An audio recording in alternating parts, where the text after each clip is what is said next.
"Hi, you're on the Reddit Confessions channel. Don't bother setting the table for two." She said, "He's picking me up in 10. I was still holding the plate, still holding the stupid reheated lasagna I made from scratch the night before because she said she missed real food. She stood in the hallway like nothing was wrong. Lipstick too bright, dress too tight. Not for me. I knew that instantly. I asked her who he was. She rolled her eyes. "Not everything's about you, Mason. A real man doesn't fear competition." That was it. No joke, no laugh. She stared right at me, daring me to flinch. I didn't. I just blinked, swallowed. Then I walked into the living room, grabbed her gym bag, unzipped it, pulled out the charger I bought her last month, the socks I washed, and the hotel keycard she clearly forgot was still inside. I held it up, didn't say a word, just watched her face go pale. She said nothing. No denial, no fake tears. Just turned back to the mirror and fixed her hair. So I said, "Then go find one. I'm done." She didn't slam the door. That would have required motion. She just left. I stood there, lasagna cooling in my hands, dog whining at my feet, and my chest hollow. Not broken, just numb. 3 days later, she texted me, "You were the real one." But I hadn't been sitting idle. I had already printed the photos, I had already spoken to her sister, and I had already planned exactly what I'd do when she came crawling back. You think this is about heartbreak? No, this is about everything she never saw coming. After she walked out, I didn't chase her. I didn't call, didn't even move for a while. I just stood there with the hotel keycard in one hand and her lasagna plate still warm in the other. Baxter, our beagle, sat by the door, tail tapping slowly, waiting for the sound of her return. But I already knew she wasn't coming back. Not that night. Not like she used to. I didn't sleep. I just sat at the edge of the bed, replaying her words over and over. A real man doesn't fear competition. I kept thinking, what did that even mean to her? That I should have fought harder for someone already halfway out the door. That I should have groveled for a woman wearing another man's cologne. The next morning, I found her USB flash drive in the laundry room, the purple one she used for work. At first, I was going to toss it into her drawer, but something stopped me. Maybe it was intuition. Maybe it was self-respect crawling its way back from the grave. I plugged it into my laptop, half expecting boring spreadsheets and tax forms. What I saw instead made my jaw lock. Folder names like Travel Chicago, Client Dinner PH, Jeff Birthday Pics. I clicked the last one. Inside, videos, dozens of them. Some were from her phone, some clearly weren't, but none of them had my face. In one, she was laughing, full belly laughing, in the passenger seat of a car I didn't recognize. The camera panned to the driver, a man with a strong jaw, sunglasses, and the same watch she once claimed was a gift from a vendor. I kept watching, numb, as she leaned over and kissed him on the cheek, whispering something that made him smirk. He said, "Don't worry, Mason's too soft to notice." And she laughed again. That same laugh I hadn't heard in months. I closed the laptop. I couldn't breathe for a moment, not from pain, but from clarity. Everything made sense now. The late nights, the work retreats, the gym bag always zipped tight, even the sudden need for space. I didn't scream, didn't cry. I just opened a new tab, logged into our joint bank account, and took screenshots. Then the shared drive where we kept receipts and scanned documents. I downloaded them all. I started building my own folder, reality check, because if I was going to let her walk away, I wanted to make sure she never forgot who she left behind. And then 3 days later came the text. "You were the real one." No apology, no regret, just that one line. She thought that would be enough. She didn't know what I had planned. I didn't reply to her text. I just stared at it while sipping cold coffee. The same cup I'd microwaved twice already. You were the real one. That was it. No explanation. No, I made a mistake. Just that haunting sentence, like she was writing the eulogy for a relationship she murdered with her own hands. I knew better than to respond while emotions were still tangled up like exposed wires. So instead, I quietly prepared for the next part. I took time off work, not to wallow, but to act. First, I called the bank. She'd forgotten I still had control over most of our joint finances. I removed my direct deposits from our shared account and moved all my savings into a new one under my name only. I didn't drain it entirely. No, that would alert her. I left enough to make her believe nothing had changed. Then I called the landlord. The lease was under both our names, but the next renewal was due in 32 days. I told him we wouldn't be renewing and asked to quietly go month to month until then. He agreed. I paid ahead in full. Then I boxed up everything that was mine, every book, cable, toothbrush, photo, gone from the shelves, removed from the walls. I didn't touch her stuff. I wanted her to walk in and feel the void, not chaos, emptiness. That's louder. That hurts more. Her drawer in the bathroom empty. Her slippers by the bed alone. My side of the closet hollowed out like I'd been surgically removed from the fabric of her life. I stayed at a friend's for a few nights. Micah. He's the quiet type, doesn't ask questions, just hands you a blanket and beer and lets the silence breathe. I needed that. While I was there, I crafted the letter. Not a rant, not revenge, just clarity. It was 3 pages long, printed, folded, and sealed in an envelope taped to our fridge, titled, "You Wanted a Real Man." She came back on a Tuesday. I wasn't home, but the neighbor saw her pull up in a silver car, not ours. A man was in the driver's seat, stayed parked while she walked up. She opened the door, saw the living room half empty, and froze. He didn't follow, just waited outside like a chauffeur who knew better than to get involved. She texted me 30 minutes later. "Why is the house empty?" I didn't reply. The next text came 2 hours later. "Is this a joke? Where are you staying?" Still nothing from me. She hadn't even opened the envelope yet, but once she did, everything would fall apart. Not because I exposed her, but because I beat her at her own silent game. When she finally opened the envelope, I imagine her hands shook. Maybe she expected a tearful plea. Maybe she thought it was a love letter. That's the thing about people like her. They always assumed the game was still in their control, even when the boards flipped upside down. Inside, the first thing she would have seen was the printout of her chat log with Brent. The one she swore was just her gym buddy. She told me he was married, that they barely spoke. Strange then that she sent him a photo of herself in our bathroom mirror, the one with the towel slipping down her hip. I found the chat on her laptop's cache. She must have thought clearing the browser history deleted everything. Rookie mistake. Below the chat log was a map, literal printed Google Maps screenshots with red markers, the hotel near the office, the diner out by the lake, the apartment listed under Brent's cousin's name, and notes beside them. Dates, times, receipts I pulled from our shared Uber account. I even had the restaurant bill where she used our joint card to buy his steak dinner. I circled the signature, her handwriting plain as daylight. But that wasn't the part I was most proud of. That came at the end in a paragraph she never saw coming. I wrote, "You wanted a real man.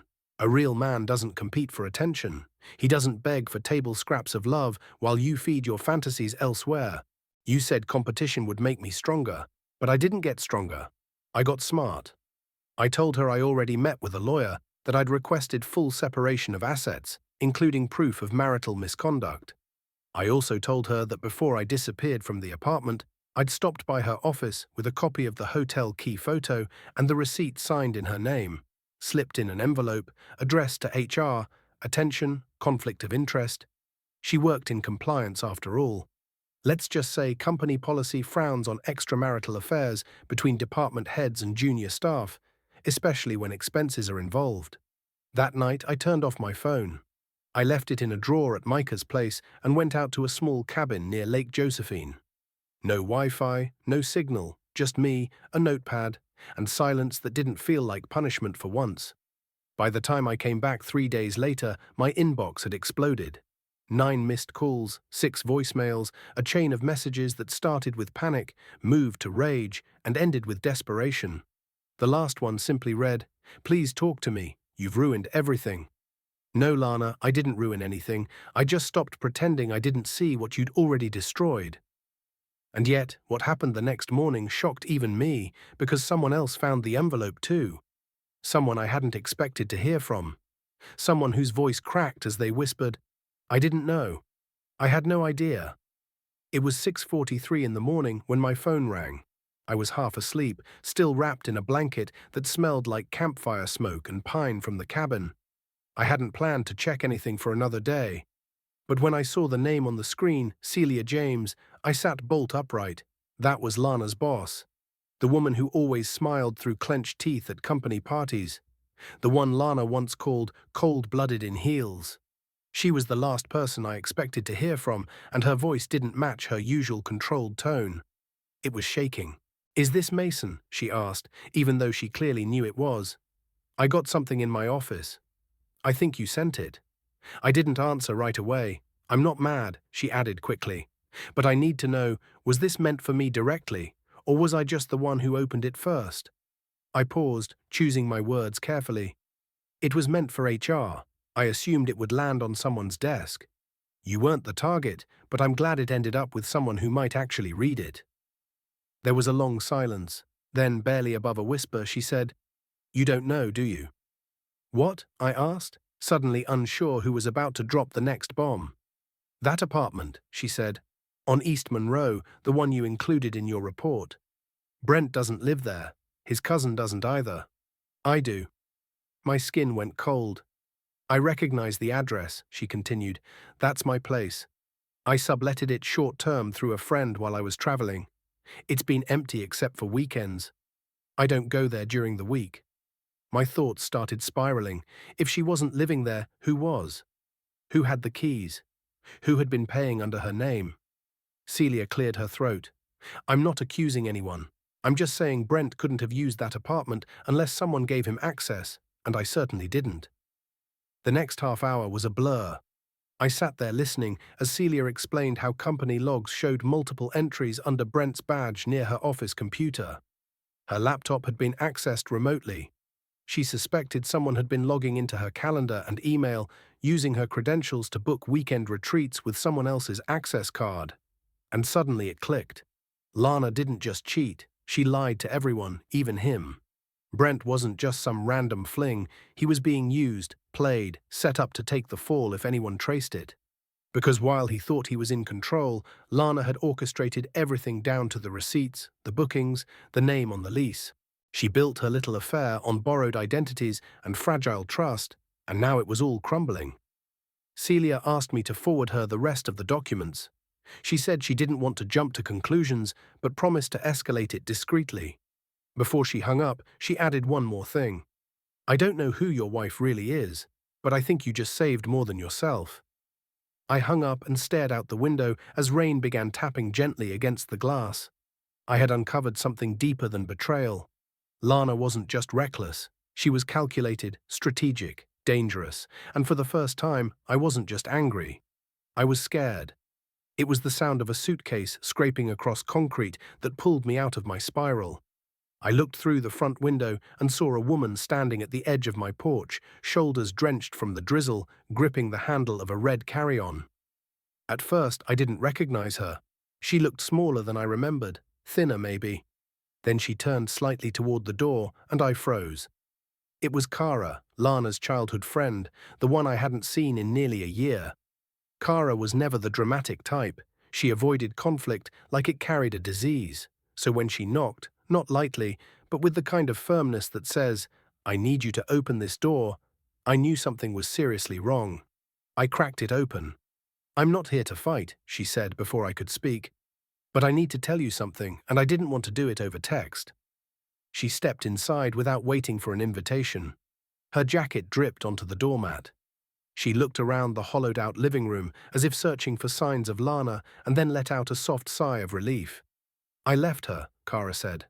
I blinked. "You left Lana?" She laughed once, dry and humorless.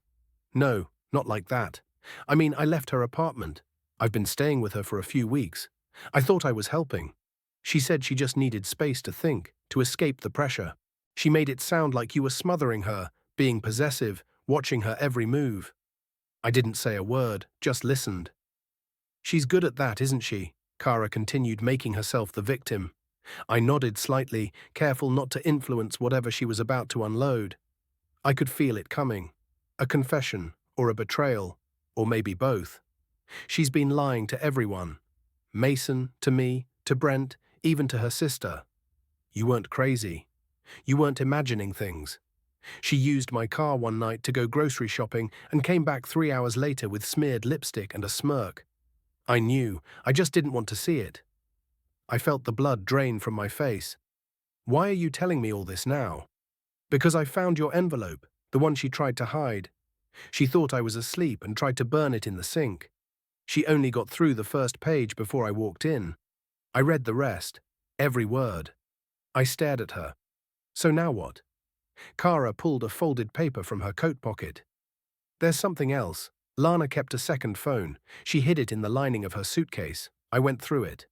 I took the paper, printed screenshots, text threads, voice memo transcripts, but not just between her and Brent. There were other names, multiple. She had been rotating more than one competition at a time. Most of them didn't even know she was married. Kara's voice cracked. She's not who I thought she was. I didn't come here to fix things. I came here because I needed to say sorry. And because you need to know, someone else knows too. One of the guys, the one named Eli, he figured it out. And he's furious. My heart sank deeper. Furious how? He wants to confront you. He thinks you were playing her too. She told him you were her abusive ex. He doesn't know the truth, but he knows your name and your face. A chill spread through my chest. So this was it. I wasn't just dealing with emotional wreckage now. I was part of a much larger mess, one with strangers who'd been pulled into Lana's chaos like moths to a bonfire. Kara looked at me and whispered, "You're not safe anymore. I don't think she's finished with you." And I believed her. The knock came 2 days later. 3 sharp taps. Not aggressive, not frantic, just certain. I knew it was him before I even got up from the couch. Kara had already left the day before, said she was flying to Arizona to stay with her sister. She warned me Eli would show up eventually. I hoped she was wrong. But when I opened the door, he stood there just as she described. Tall, well-built, mid-30s with eyes that studied me like he was trying to decide if I was worth breaking something over. "You're Mason?" he asked. I nodded, forcing myself not to step back. "You must be Eli." He didn't answer right away, just looked past me into the house like he was checking for signs of Lana. Then he exhaled and shook his head. "She lied to me about everything." He pulled a folded envelope from his jacket, the same type I had taped to the fridge for Lana, but this one addressed in her handwriting. On the back, a smear of red lipstick. Inside, he said, was a letter she gave him the night she vanished from his life. The same night she came back to mine. She told me you hit her, that you stole her money, that you were controlling, paranoid. The reason she didn't trust anyone anymore. I believed her for months. He laughed bitterly. I even offered to help her file a restraining order. I felt the heat rise to my face, but kept my voice steady. "And now?" He stared at me, then handed me his phone. "Play the last recording." I tapped the screen. Lana's voice came through low and smug. "I don't care if he gets angry. Mason's a doormat. He always has been. He'll crumble like he always does. And you? You'll be fine. You're not even the only one. Just keep your mouth shut, Eli. You're useful. Don't ruin it." I handed the phone back. My stomach turned. It was one thing to suspect betrayal. It was another to hear it spoken out loud. Calculated, heartless, like she was planning a business deal, not shredding people's lives. "I didn't know," Eli said quietly. "She told me I was the only one. She swore she left you because you were dangerous. She made me believe I was saving her." I looked him in the eye. "You weren't the first. You weren't even the third." He rubbed his face and leaned against the porch railing. "There's more. She kept a hidden email account. I hacked it. She's planning to sue you." My jaw clenched. "For what?" "Emotional distress. She's been collecting fake evidence, messages she's edited, photos she staged. She wants to paint you as abusive so she can walk away clean. Maybe even walk away with money." I nearly laughed. "That's insane. She's the one who walked out. She's the one who cheated." Eli nodded. "I know that now, but courts don't care what's true. They care what looks true." We sat in silence for a moment. Then he looked up. "I'm not here to fight. I'm here to give you everything I have. Emails, messages, call logs, voice memos. I've already started compiling it. I want her out of my life as badly as you do." For the first time in this mess, I felt something unfamiliar. Not relief, not hope, but clarity. Lana wasn't reckless. She was strategic. But she made one mistake. She underestimated the people she played. I'll take everything you have, I told him, and I'll make sure it never happens to anyone else again. He nodded and walked back to his car. As I closed the door, I looked down at the flash drive he had placed in my palm before leaving. I hadn't even noticed it until now. Inside that drive was the final nail in the coffin, one that would unravel Lana's entire web. I didn't sleep the night Eli gave me the flash drive. Not because I was angry, I'd already burned through that phase. It wasn't even sadness anymore. What kept me awake was a strange growing stillness inside me, like my mind was clearing space for the truth to finally settle. I waited until sunrise before I plugged it in. The folders were labeled by month: screenshots, audio recordings, exported text threads. Some of it I had already pieced together myself, but Eli's files filled in the gaps I didn't know existed. There was a document showing she tried to open a line of credit under my name. Another had photos of her sitting in Celia James's apartment, the one Lana claimed never to have access to. And there was one video, shaky, recorded from across a parking lot of her kissing someone who wasn't Brent, wasn't Eli, wasn't even anyone I recognized. A fourth, but I didn't forward any of it to Lana.